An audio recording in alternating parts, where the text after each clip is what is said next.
Zonnebloemwinnaar Vrijwilligersprijs. 1 jaar cel voor overvaller Asteria. Het is vandaag 21 oktober. Dit is het Belemaasjournaal. To Do Venray stopt voortijdig. In oktober 2012 start het project als initiatief van onder andere gemeente Venray en Wonen Limburg. De missie van To Do Venray is om jonge mensen zonder eigen inkomen te ondersteunen bij hun ondernemersambities. De reden van de stop is de moeilijke economische tijd. Hierdoor zijn er te weinig deelnemers die een onderneming kunnen starten. Na evaluatie heeft To Do Venray besloten om het project te beëindigen. De deelnemers zijn op de hoogte gebracht. De Zonnebloem Venray is zaterdagavond uitgeroepen tot vrijwilligersorganisatie 2013. Ook won de organisatie de publieksprijs. Steunpunt Vrijwilligerswerk Match had voor de vrijwilligers een compleet theaterprogramma in Schouwburg Venray georganiseerd. Het geheel werd aan elkaar gepraat door amusement. Er was muziek en de vrijwilligers die de afgelopen jaren de prijzen hadden gewonnen, werden in het zonnetje gezet. Maar uiteindelijk draaide het natuurlijk om de prijs van dit jaar. En die werd door burgemeester Hans Gielissen uitgereikt aan de Zonnebloem. Maar zij wonnen daarnaast ook nog eens de publieksprijs. Het bestuur van de Zonnebloem was dan ook enorm blij. Ik heb van begin af aan geroepen, onze vrijwilligers verdienen die prijs gewoon. Ze verdienen hem ook. Maar ja, je moet hem wel nog krijgen ook. En we hadden natuurlijk geduchte concurrentie vandaag. En wat maakt de Zonnebloem nou zo bijzonder dat jullie gewonnen hebben? Het meest bijzonder is dat het grote aantal vrijwilligers wat we hebben. En dat maakt het ook met z'n allen een hele mooie warme club. En een warme deken. Dat warme dekengevoel, dat geeft ook wel iets heel bijzonders. En ook aan alle vrijwilligers. In totaal heeft de Zonnebloem nu €750 gewonnen. Wat zij precies met het bedrag gaan doen, weten ze nog niet. Het geld komt in ieder geval ten goede van de vrijwilligers. De Zonnebloem is natuurlijk een landelijk bekende organisatie en houdt zich met diverse activiteiten bezig. Onze core business blijft nog altijd het bezoekwerk. Dus bij mensen thuis op bezoek gaan. En daarmee voorkomen dat ze eenzaam worden.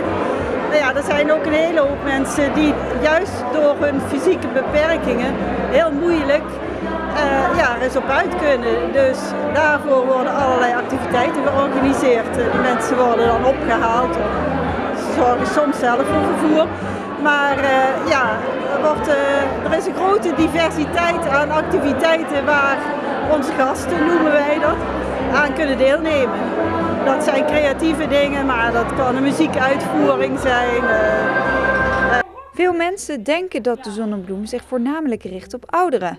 Maar dit is niet het geval. In Venray is er ook plek voor jongere mensen. We zijn ook gestart met een jongere groep. Een groep van 40 tot 65. Want daar zitten ook mensen in die gehandicapt zijn. En niet van huis of moeilijk contact te kunnen leggen. En dat is ons nieuwe project om daarmee bezig te zijn. En daar zijn we dus ook heel actief mee bezig. Dat is eigenlijk ons nieuw kind waar we nu mee bezig zijn. Ja. Maar we vergeten de ouderen zeker niet, want dat is wel het belangrijkste. Daar zijn we eigenlijk onbekend, de oudere mensen. Ja. De Dag van de Vrijwilliger was dit jaar bovendien een bijzondere editie voor Match. Zij vierden namelijk het 10e bestaan van de dag. Ja, ieder jaar is weer anders. Ik vind het leuk om ieder jaar weer iets anders te organiseren, weer andere accenten aan te brengen. En nu hebben we echt als 10e keer gewoon een avondje gratis Schouwburg voor de vrijwilligers. Om ze gewoon lekker te verwennen en in het zonnetje te zetten. Dat ze niet hoeven te werken, lekker achterover zitten en genieten. En dat is gelukt, denk ik, vanavond. Het Steunpunt voor Vrijwilligerswerk merkt dat de maatschappij veel invloed heeft op het werk van vrijwilligers. De veranderingen in de samenleving vragen ook om veranderingen in de vrijwilligersorganisaties. Vrijwilligers vroeger die deden alles gewoon omdat het zo hoorde. Tegenwoordig maken vrijwilligers veel meer bewuste keuzes. En dat is soms lastig voor organisaties. En mijn advies is dan altijd, organisatie beweeg mee met de veranderingen in de maatschappij. Luister goed naar wat vrijwilligers willen.